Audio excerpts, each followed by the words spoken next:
day, how many push-ups? 16. Very good. On Saturday? 21. Is it 21? Okay, very good. So, nakita niyo yung yung information provided ng line graph? Okay, next one. So, the first example of nonlinear is line graph. Okay, number 2.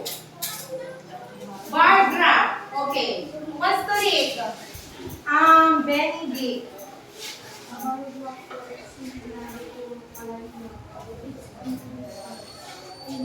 Galing ba Okay, very good. Ang sabi dyan, a bar graph works similarly to a line graph. Parang may pagkakapareho sila ng line graph. But then, yung kanina is line, true line, ito naman ay bar. Okay? Nakakita na ba kayo ng bar? Yung bareta ng sabon? Parang ganun siya. Okay, for example, this one.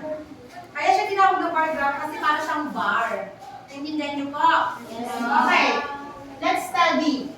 So this data is all about, this graphs is all about the pet owners. Yung mga nagmamay-ari ng mga pets. What kind of pet do you own? That is the title of this data. Okay, let's study ha. Dito sa baba, these are the different pets. Okay, how many pet owners ang nag-aalaga ng bird? 20. Ha? 30. That is 19. Tama? Bird, 19. Kasi dito siguro yung 20. Tama? Okay, how about fish?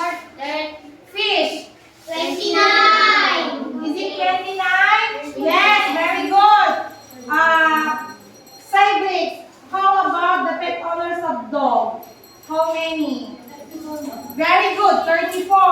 How about the cat? Yes. Dexter. Anong cat na? 32. Very good. And then the lizard. Eric. 9. Okay, very good. All your answers are correct. So may nag-alakay ko na lang, may nag-alakay ko ng lizard. Lizard is butiki, tama? So this data, this bar graph shows the information of how many pet owners ay nag-aalaga ng iba't ibang mga hayop. Naintindihan niyo po? So that is bar graph. Okay, next one. Venn diagram. I think familiar na kayo dito kasi lagi ko kayo pinapagawa ng activity sa klase natin. Okay. Pakibasa na lahat kayo. Venn diagram is a diagram that consists of two overlapping circles that often show comparison and contrast. So, ibig sabihin, there are two circles. Pag sinabing overlapping, magkaganon sila. Okay, let's study. Alam mo na ako kasi pinapagawa ko kayo na ganito. Okay, natindihan nyo? So, this is an example of a Venn diagram. Dito sa both sides na pinaka-side pareho, overlapping kasi hindi sila dikit, kundi nagkaganon sila. Nag-overlap sila sa isa't isa. Okay, sa gitna po ang similarities nila. That is the pagkakapareho nila. Non-print and print media. Print articles or print materials and non-print materials. Alam niyo naman, so again, may I just ask, what are the different example of printed materials? Can you give me one? Printed yes. Magazines. Pag sinabi kasi natin printed, mga ito binabasa natin. Magazines, book, educational books, newspapers. While non-print, ito po yung mga television, Radio.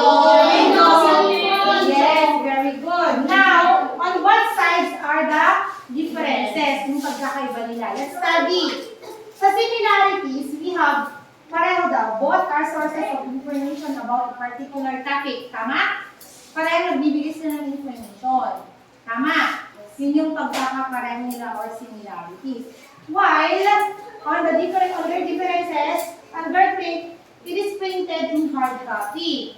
The other one can be viewed or read, requires viewing skills. Dito naman po sa differences ng non-print, it is soft in copy, It can only be heard and listened to in order to get information or require listening skills. So that is an example of a Venn diagram. Okay. Trivia time. I will show you something. Okay. Dinali mo ba yung mga yan? What kind of people are they? Are they Igoros? This one, anak? Nakita nyo lang yun, Igoros ko na yun. They are very good. Aitas. They are mga Aitas. Makita nyo lang kasi yung Igoros. Igoros ko na yun. Hindi nila sila tinignan. Very good, Dexter. Okay, they are Aitas. They are indigenous people. Okay, Igoros ang mga yan. Nagets nyo na? Yes, ma'am. So, Aitas and Igoros are example mga anak of indigenous people. Bakit po kaya yan pinakita sa inyo? Tingnan natin kasi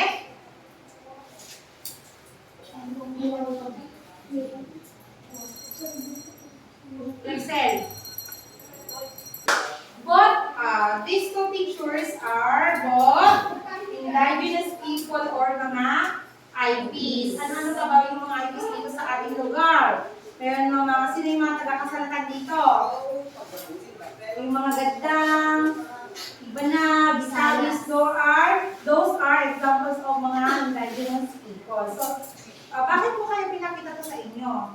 Kasi I want you to study that their similarities and differences. Okay. Under ITAS, it is the collective term that used to refer to other indigenous people in the Philippines. Tingnan mga anak ha. Dito sa mga bandang side nila, ito yung pagkakaiba nila. Ito yung pagkakaiba natin. So let us first study their similarities. Okay, number one. They are both part of indigenous people that we respect and love. Pareho silang under or belong sa indigenous people. Okay, number two. They are not both part of politics or any field that they want to pursue. Hindi sila belong sa mga politicians. Number three, sa similarities, these two groups are also known for their hunting abilities. So, mga galing daw sila manghuli. Tama ba? Mga Igorots? Nakakita ba kayo ng Igorots? Yes. Magaling, may skills daw sila. Pareho ng kahit na magaling manghuli. Siyempre, nakatira sila mostly sa kabundukan. Okay, next one is, they are both live through farming. Tama. Okay, last one is, wala na pala. Okay, so that is their differences. How about similarities? Kindly give me one. Kindly give me one of the differences of Igorot and Aitas. You can go in front and read them. Ashley, dito ka. Kindly read this one, anak. The indigenous people of the Cordillera mountain range of northern Luzon, Philippines are often referred to using the term Igorot people. Okay, very good. How about Aitas? Yes, anak. Kahit isa lang basahin mo sa Aitas.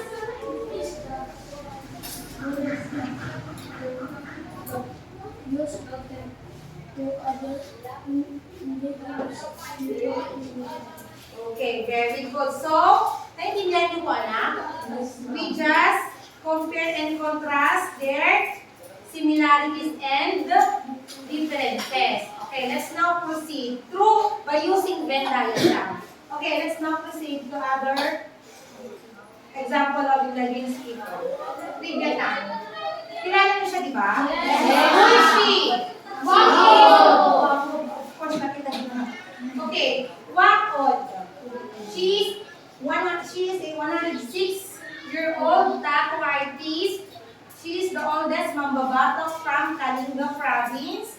She is often described as the last and oldest Mambabatok and part of the Budbud people of the larger Kalinga ethnic group. Isa siyang halimbawa ng IP from Kalinga. Isa siyang Igorota. Intindihan?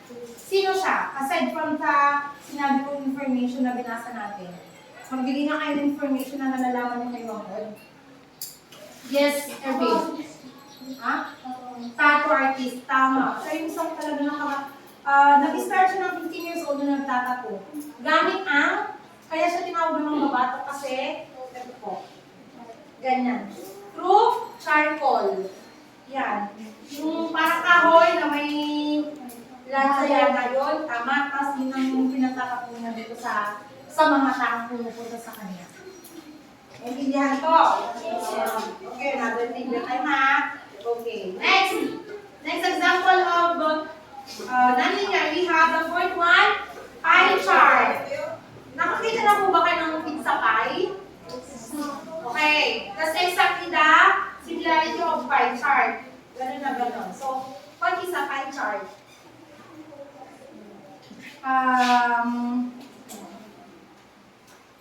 Debra. A phase chart is a circular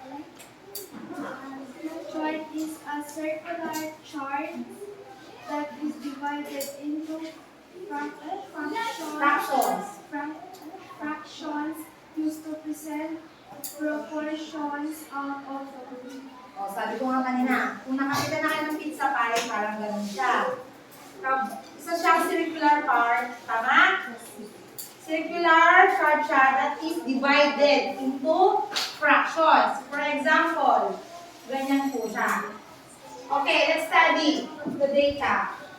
On this pie chart, we have the favorite summer activity. Let's study that. How many percent is movie watching? 4%. Very good. How about hiking? Hiking is 8%. 8%. Very good. How about surfing? 15%. Biking? 30%.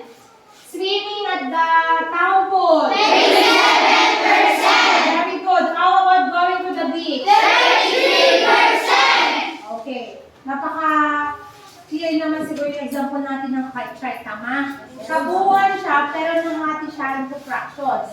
Kasi may kinumpare tayo mga data. It's all about the favorite summer activity. So, sino ang mas, ano dyan ang mas maraming, going to the Going to the beach. swimming. Going to the beach, that is 33%. Yung swimming to the beach is only 27%. Clear? Yes, ma'am. Okay, next. Last one is the flow chart. Okay, a flow chart is a diagram that shows the sequential or yung pagkakasunod-sunod na steps of the process and the decisions needed to make the process work.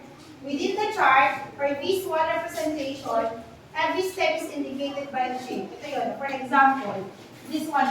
This one is an example of a process of storytelling.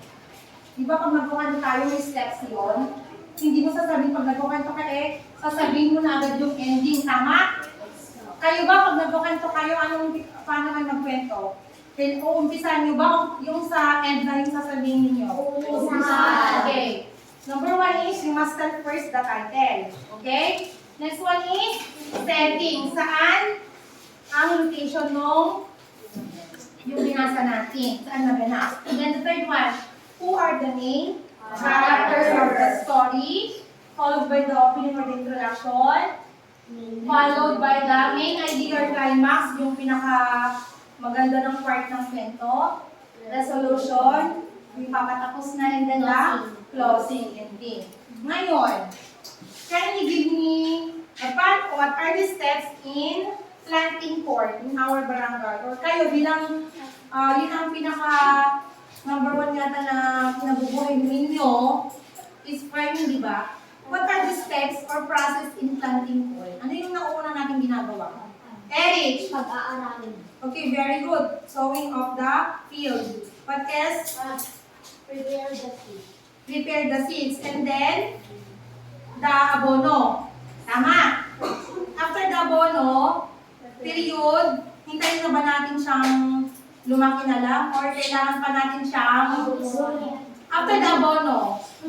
Sprayan. And then, ano yung lamon? Yung pulling of different grasses na hindi na kailangan dun sa nakakasama sa pagtubo ng mais. And then, pag malaki na siya, pwede na natin siyang i-harvest. Tama?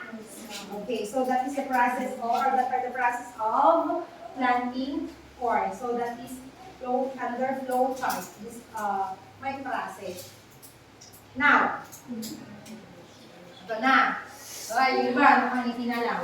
Okay, based on the lesson that we had just discussed, mga anak, can we generalize our lesson or what did we discuss for starting kahapon until now? Ano yung discuss natin? What did we discuss? All about? Yes? Linear and non-linear. Okay, very good. Linear and non-linear text. What's all about linear text? What's all about linear text? Linear text is about reading sequentially from beginning to end in order for us to understand the message or the content of the text. What are the examples of linear text? We have novels, poems, short stories, very good, magazines, articles. Okay, very good. How about non-linear text? No. What is the meaning of non-linear text? Non-linear text is the opposite of linear text because we do, as a readers, hindi na po natin kailangan basahin pa from beginning to end. Tama? Yes, Okay. It is us, the readers, who decide kung saan tayo mag-start magbasa. Now, what are the examples of non-linear text? Merit. Non-linear text? Very good. Line graph. Yes, Venn diagram. Kelvin? Pie chart. Very good. Kelvin? Hi. Adrian. Bar graph. Very good. How about you? Example of non-linear chart or non-linear text. We have Venn diagram. And last, flow chart. Very good. All your answers are correct. Seems like you really understood the lesson for today. Now, I prepared what is my activity? I prepared an activity for you. Direction, classify each item as a linear or non-linear test. Okay, yan. Pero may binigyan na ako sa inyo. Ito siya. Yan. Get one and pass. Maansaran nyo lang po siya ng 8 minutes. Pilihan. After 8 minutes, you mag-exchange paper na with your seatmates and then let's answer. Lagyan ng pangalan ha.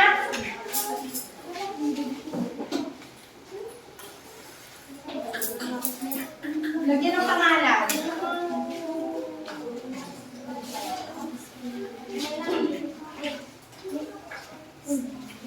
This is the data. He records the number of cell phones sold in 5 days, Monday to Friday. So, sa may baba na, Monday to Friday. Nakikita niyo ba? And then, sa may left side niya, ito yung bilang ng cellphone na nabenta niya. Nagets nyo? On Monday, meron siyang nabentang ilan? 2. On Tuesday, we have 5. Wednesday, 6. Thursday, 4. And Friday. So, I think you are already mga anak to answer. And then, wait lang pala. On activity 1.2, on activity 1.2, just classify the text according to linear siya or non-linear. Just write linear if it is linear, and then non-linear lang naman kung non-linear siya. Understood? Yes. Okay. Your time starts now. O, magpo-complete kayo dyan. Diyan na kayo magsagot mismo.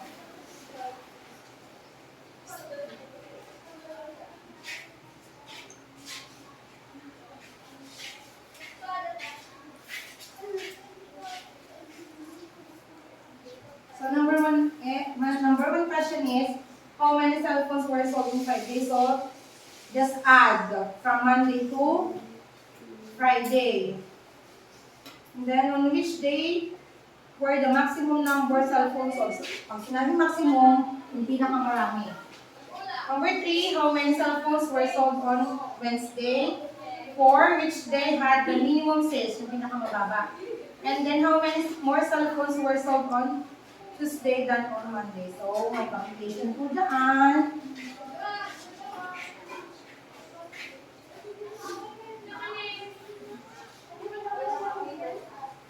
Iwas din yung mga anak niya kasi may activity 1.2 pa kayo. Nga pala, did you enjoy the activity, the group activity yesterday? Yes, ma'am. Which group got the highest score? Ma'am, group Group 2. and 3, ma'am. Okay. Sila yung tied. Okay, just answer na.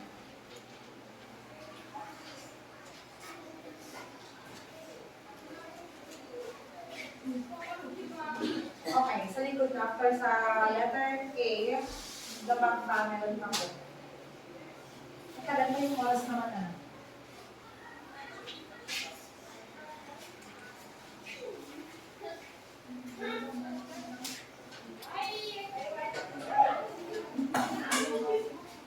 Ready?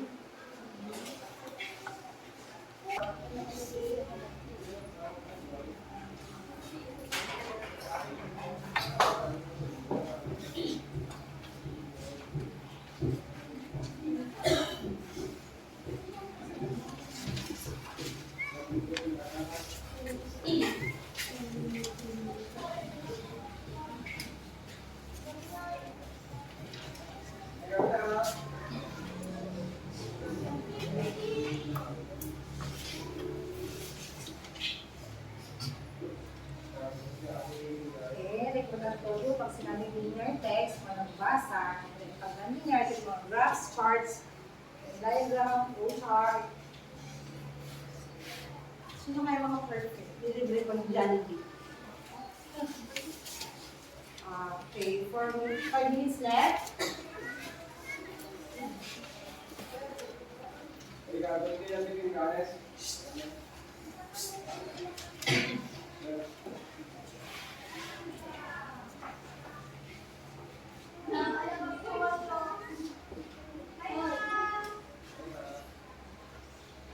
Ready. After the countdown, stop. Okay? Space paper to your... Okay lang lang, sige. Ganun lang din. Maraming sana na lang. Ano? Bigyan mo na ng pangalan ko. Dexter. Tapos ano Dexter? Aside from Dexter, sino pang tapos? Oh, very good. 3 minutes left.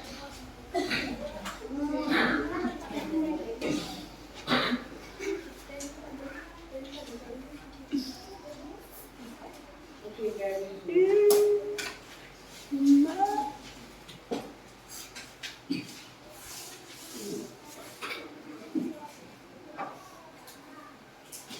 3 minutes left.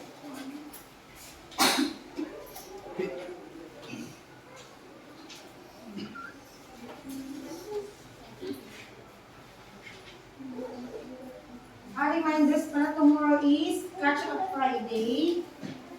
Ibig sabihin, reading day. So, sabi ni Sir Pat? Yes. So, walang mag-absent bukas. So, umaga doon muna tayo lahat sa center kasi may activity ng DRRN. Tama? Yes, Then, balik po tayo dito sa school for the reading time. Who loves reading? Tayong lahat, love natin dapat ang reading. Kasi kung hindi tayo marunong magbasa, we don't understand the message.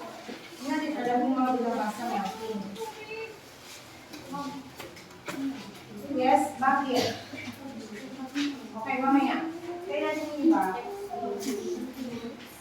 Yung mga iba, pwede na exchange paper sa mga class. Okay, just number 1. Magtatanong ako mamaya kung sino sasagot ha. Tagal na lang yung mga sasagot.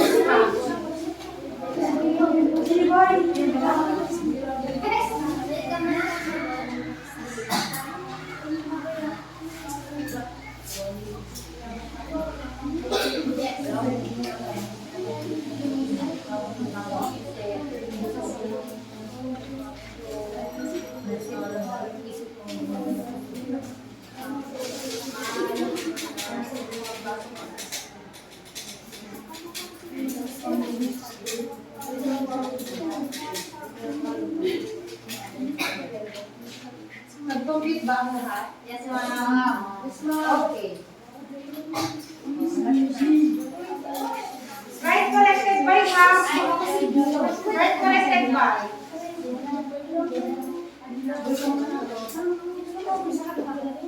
Pwede ka mag-exchange.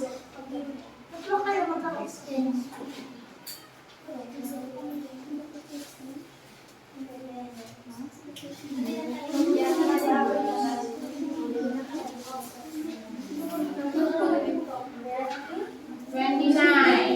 Parang countdown lang yung yung New Year. How did you celebrate your New Year na? Ina? Sino mga kasama yung New Year? Ano mga activities na ginawa niyo nung Okay. Kumain. Okay. 7, 6, 5, 4, 3, 2, 1. Okay, let's answer your activity. Okay. Okay. How many cell phones were sold in 5 days? 26. The answer is 26. How many cell phones were sold on which day daw? On which day were the maximum number of cell phones? Friday. Ilan ba yung nabenta ng Friday? 9. So, on Friday is the day where you marami yung nabenta ng cell phone. 9. Yes, okay lang. Okay, number 3. How many cell phones were sold on Wednesday? 6. The answer is 6. 4. Which day had the minimum sales of cell phone? Monday. Minimum, pinakamababa, that is Monday. How many more cell phones were sold on Tuesday than on Monday? 3. Bakit 3? Kasi nung Monday and nung Tuesday we have 5. And then nung Monday is 2. So 5 minus 2, that is 3. Okay. That's perfect. Wala na ako perfect sa activity 1. Okay, Princess, very good. Okay, activity 1.2. Sa likod, at ba? Okay. Summary of Maria Makiling. What is that? Linear. Okay, kasi summary siya. So that is linear text. Wrong spelling. Wrong mo amin, Jess. Spell linear.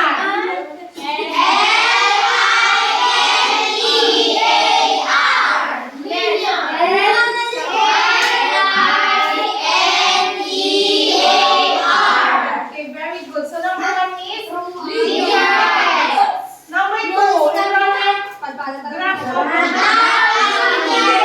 Linear number 1, linear number 2 is linear.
That is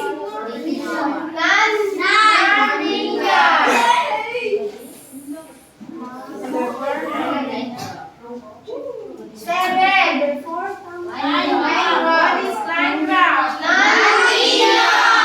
Very good. Number 8. Use report. That is an example of linear. Number 9. Stories. That is linear.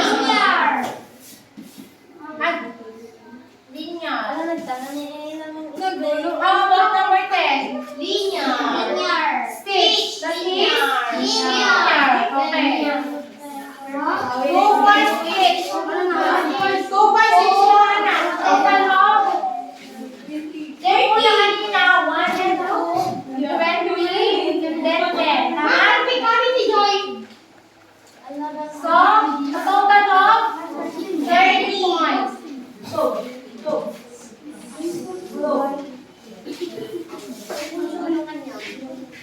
30 points.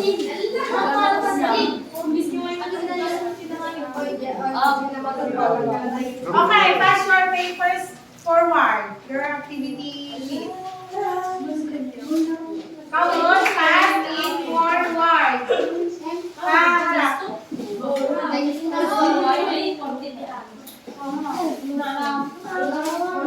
Tayo sa likod. 6 plus.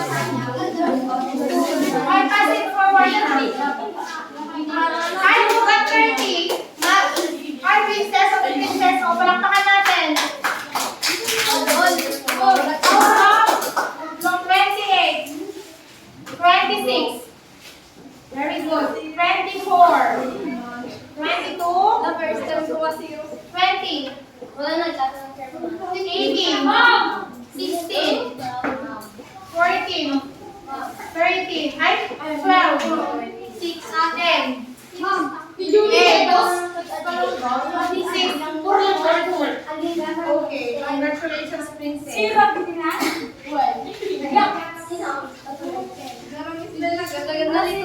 Okay, listen. Di pa po tayo tapos. Okay. For your group activity or assignment and last performance task for the second quarter to be passed on Monday morning. Diba? When will be our second quarter examination? January 22 and 23. So this your last performance task, kailangan nyo siya may pasa on Monday, January 15. Nandyan. Okay. Ito na yung group 1, ito na yung group 2. Okay. Group assignment, ISOTD. Performance task number 4. Anong group number nyo, group? 1. And then this is group 2. Okay. Pagalingan na. Through ano na lang? Bond paper. Ito yun. For group 1, pwede din siyang picture na mamaya. Illustrate through 5 graph or chart the various indigenous cultures that exist in our province. So, ibig sabihin mga anak, magre-research kayong parehong grupo. Ang group 1 is through pie chart. Ipapie chart nyo yung mga different various indigenous cultures. So, mag-research kayo, marami doon. Mag-research ako kahapon. Ito-chart ko sila, halimbawa, ilan yung ganyan, ilan ang mga banag, mga itawis, gadang, mga ganon. Yoga, ilan sila, ilang percent. Gets nyo? Okay. For group 2 naman po, Charan! Ma'am, why kayo? Ay, kayo mga so, pie chart kayo. Pwede nyo pulalan sa maganda kasi may rubric naman tayo.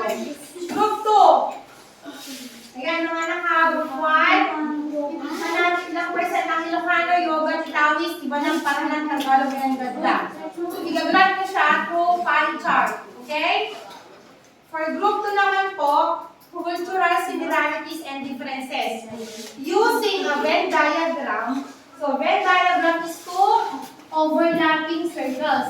On this side, Ito yung differences nila, and then sa gitna yung similarities. Okay? Using a Venn diagram, compare and contrast the gaddang. So, dalawang ID lang ang i-compare ninyo. Gaddang and libanag. Bakit sila?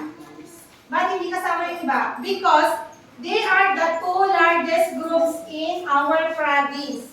Sila ang mas marami kasi. Libanag tsaka gaddang. Gets nyo group 2? Ay, group 2 na gets nyo? Yes, ma'am. Ganito ang gagawin nyo. Libanag dito. Then gaddang. Okay? Dito sa banda din nila dito, there are differences. Sa gitna, yung tagnang pareho nila ang dalawa. Okay? Okay, pero ito yung inyong rubric. Sa Venn diagram, similarities, ito yung kung paano ko i-grade yung output ninyo. Gagamit kayo ng bond paper. Meron dyan similarities. Students correctly identified the similarities. Okay. Tig 3 similarities. 3 similarities. Tatlo dyan. 1, 2, 3. Tatlo ha. Yun ang nakalagay dyan. Sa differences naman, tatlo din. Nag-gets niyo po? Pero sa neatness organization, the Venn diagram is very clean and well organized. Ibig sabihin, dapat maganda po at malinis ang pagkakagawa ninyo sa Venn diagram. Rubrics of group 1. Correct. Dalawa lang. Kasi pero 50, 30, 20. Sa data, the data in the chart is well organized and accurate. That is 50 points. The data in the chart is organized lang. 30. The data in the chart is not accurate. Hindi totoo. 20%. Sa neatness and effectiveness, attractiveness pala, exceptionally well-designed. So, ibig sabihin, bahala kayo din, bahala kayo kung paano siya lagyan ng creativity or i-design yung pie chart. Pwede nyo siguro through color, pwede nyo muna sulatan, sa kanyang kulayan. Bahala kayo. Pero nakalagay dyan, colors that go together are used to make the graph more readable, neat, and relatively attractive. So, ibig sabihin, kung sa number 3 appears messy, ibig sabihin magulo, paano makagawa? That is only 20 points. Naintindihan mo? Pwede natin papasa? Yay! Sino ang ngayon ang leader? Who's your leaders? So, Joy. For Joy. And then, for group 2. Okay, kasi naman tayo. Kailangan na lang natin ng assistant at leader and then assistant leader. Kasi mamaya iyasin nyo naman lahat sa leader. Eric, on Monday, pag ipapasa ninyo yan, pwede mo, kung gusto nyo, through, let's say, gano'n kalaki yung binigay na sa illustration board. 1/8? Illustration board na lang. Tama? Yes, ma'am. Tapos, kuberan nyo. Then sa side, sa likod niya, doon nyo na isulat yung group number 1, leader, members. Okay? Leaders, Kailan ipapasa? Monday. Last performance task nyo sa akin. Okay? Okay. So, this is your assignment. So, thank you and God bless everyone. Goodbye, Nara.